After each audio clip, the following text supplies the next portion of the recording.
Welcome to the Kotkey Ride Home for Tuesday, September 1st, 2020. I'm Jackson Bird. The Dragon Eggs Powered by Diamonds.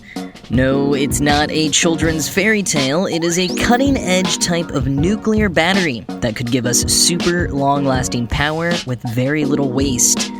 The extinct breed of singing dogs that has been rediscovered, a brief history of Kool-Aid and the drink's totally cool mascot, and new research into the effective use of bee venom for breast cancer treatment. Here are some of the cool things from the news today. Expanding a little on a story on Kotkey.org today, scientists at the University of Bristol have built a nuclear battery using diamonds and are using it to power their custom sensor pods that they call dragon eggs, which they use to monitor volcanic activity. These dragon eggs are meant to passively and remotely monitor volcanoes, which means they need to be powered for a very long time because scientists can't just go up to a volcano where the dragon egg sensors are dropped off by drone in order to perform maintenance on them. So the solution? Radioactive diamonds made by reformed nuclear waste. Quoting Wired, "Conventional chemical or galvanic batteries, like the lithium-ion cells in a smartphone or the alkaline batteries in a remote, are great at putting out a lot of power for a short amount of time. A lithium-ion battery can only operate for a few hours without a recharge, and after a few years, it will have lost a substantial fraction of its charge capacity. Nuclear batteries, or beta-voltaic cells, by comparison, are all about producing tiny amounts of power for a long time. They don't put out enough juice to power a smartphone, but depending on the nuclear material they use, they can provide a steady drip of electricity to small devices for millennia." End quote. So instead of being used for something that requires a ton of power, like an electric vehicle, the scientists from Bristol envisioned that they would be used for devices similar to their Dragon Egg sensors, devices that are in locations inaccessible by humans or in small wearables and even pacemakers. Morgan Boardman, the CEO of Arconlight, the company founded to commercialize the nuclear diamond battery, says he envisions people would be replacing the devices before the battery. So how does it work? Quoting again, "Best known for its role in radiocarbon dating, which allows archaeologists to estimate the age of ancient artifacts, carbon-14 can provide a boost to nuclear batteries because it can function both as a radioactive source and a semiconductor. It also has a half-life of 5,700 years, which means a carbon-14 nuclear battery could, in principle, power an electric device for longer than humans have had written language." Tom Scott and his colleagues at Bristol grow artificial carbon-14 diamonds by bleeding methane into a hydrogen plasma in a special reactor.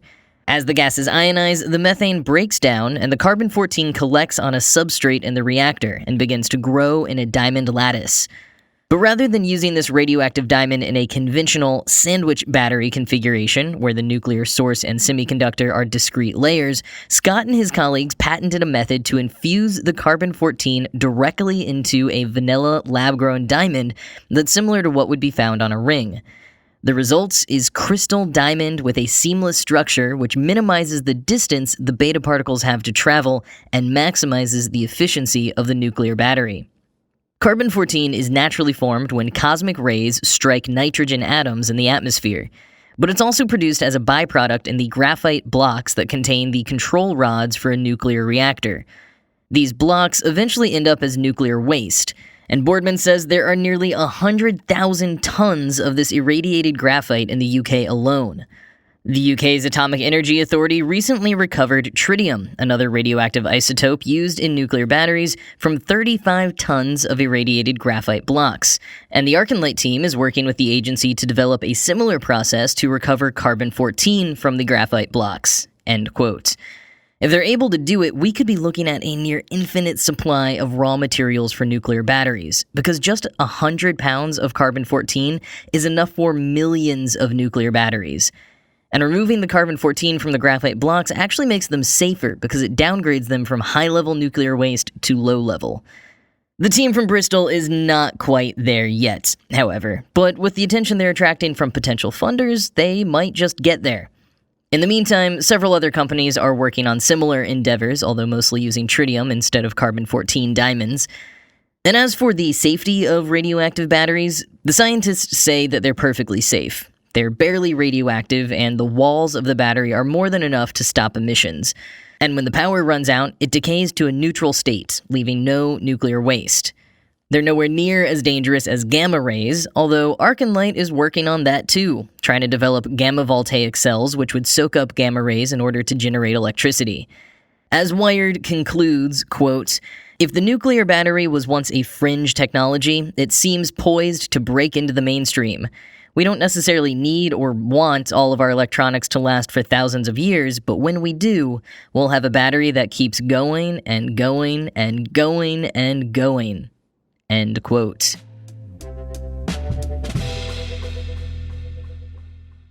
A breed of dog thought to have gone extinct has been discovered in the highlands of New Guinea. But it's not just any dog, it's a singing dog. Simon Cowell's dreams have come true. Sort of. This breed of dog kind of howls more than sings with, words and stuff, but its howls sound less like a typical dog whine and more like the songs of humpback whales. Have a listen.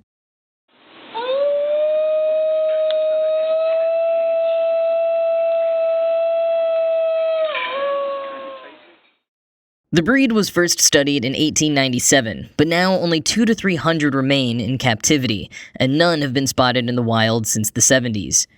Scientists got a tip-off about the Highland wild dog in 2012 and hypothesized that it could be what they knew as the New Guinea Singing Dog.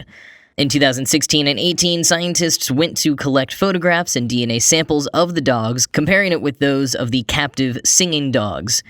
Quoting Vice, Dr. Heidi Parker, a staff scientist at the National Human Genome Research Institute, led an analysis of the genetic sequences between both breeds and discovered striking similarities.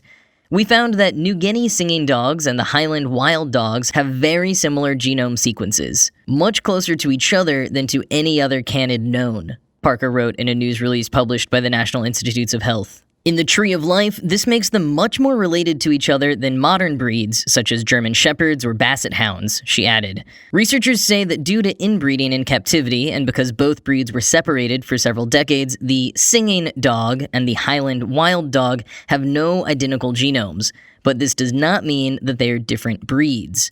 End quote. In addition to hoping this finding will lead to insight on human vocalization and protections for this breed, scientists also think it may shed light on the history of dog domestication across the world. Quoting the New York Times, "The New Guinea singing dogs are closely related to Australian dingoes, and are also related to the Asian dogs that migrated with humans to Oceania 3,500 years ago or more. It may be that the singing dogs split off around then from a common ancestor that later gave rise to breeds like the Akita and Shiba Inu. But exactly when and where the dogs became feral and what is wild, what is domestic are still thorny questions which the new data will help to address." End quote.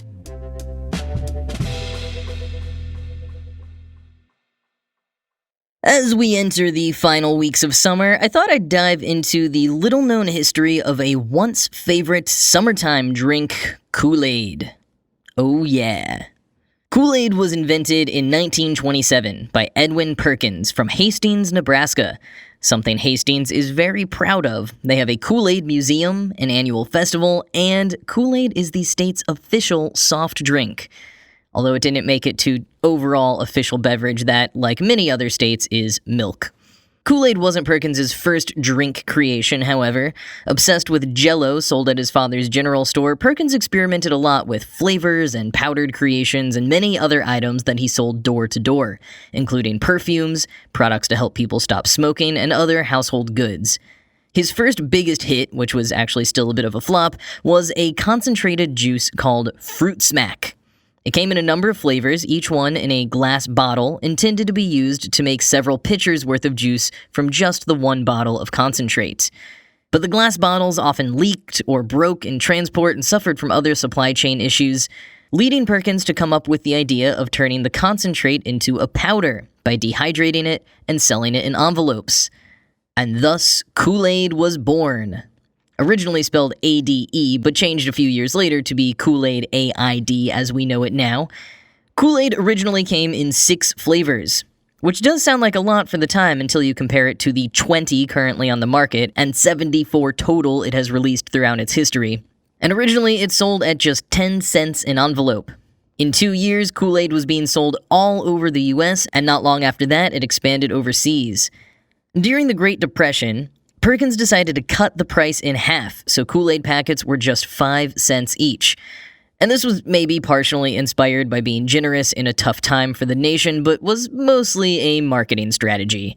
Kool-Aid ran a robust ad campaign pointing out that with one 5-cent packet, your family could make a whole pitcher of the sweet drink for the same price as just one bottle of Coca-Cola.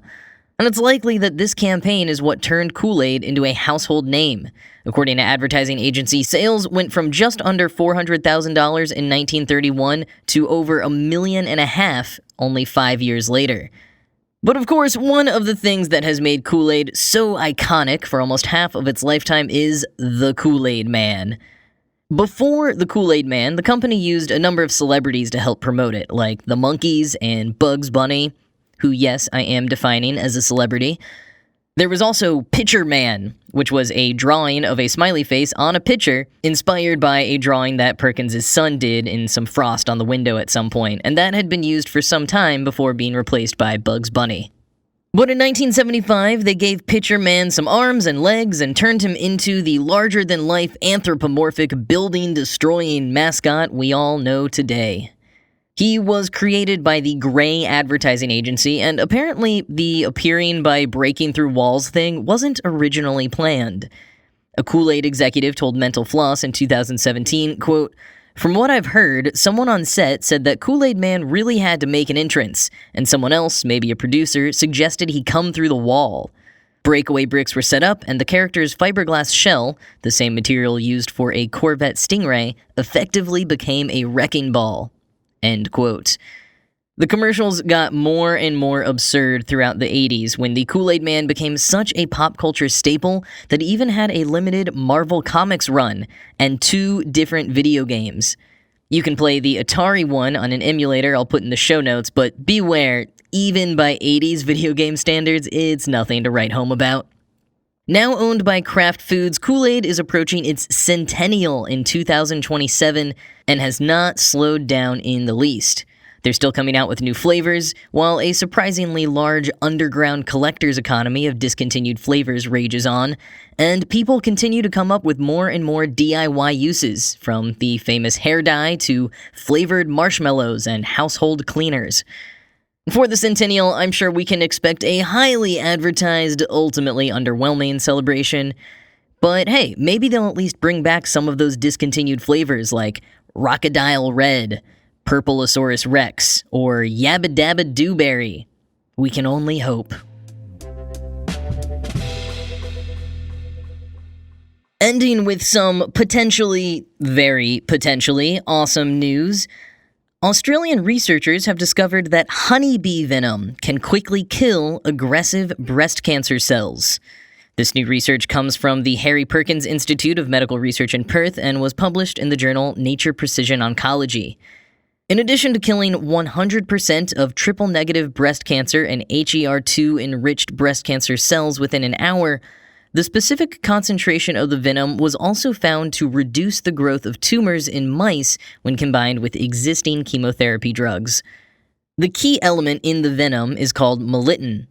And Dr. Ciara Duffy, who led the research as a part of her PhD, told ABC, quote, "What the melittin does is it actually enters the surface or the plasma membrane and forms holes or pores, and it just causes the cell to die." End quote. Duffy has found that honeybees from other parts of the world produced similar results, but that bumblebees did not. In addition to extracting the venom from honeybees they put to sleep, the scientists also experimented with creating a synthetic form of melittin, which had the same effects. And while scientists asked about the research agree it's an exciting development, Dr. Duffy herself is quick to caution that it is far from being considered any type of treatment or breakthrough. She said, quote, "There's a long way to go in terms of how we would deliver it in the body and, looking at toxicities and maximum tolerated doses before it ever went further." End quote. And an interesting footnote here, apitherapy, or the use of bees for medicinal purposes, has been on the rise in recent years. It technically dates back to Hippocrates' prescription of bee stings to treat various maladies around 460 BCE, but took off again as a form of alternative medicine a few years ago. And when I say alternative medicine, I mean mostly people getting intentionally stung, just like Hippocrates, in the hopes that it would treat any manner of ailments. And just because medical scientists are now experimenting with the use of melittin for various treatments, even beyond just this one study, that doesn't mean it has actually been proven as safe or effective yet. Especially when it's not being extracted and prescribed in the lab. So please don't go try to get intentionally stung, or at least don't blame me if you do.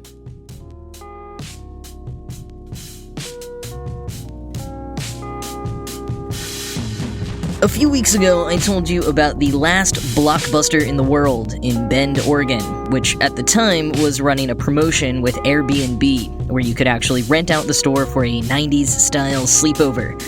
Well, I don't know if that was related to this as some sort of promotion, but it turns out there's a new documentary coming out about that Blockbuster called The Last Blockbuster.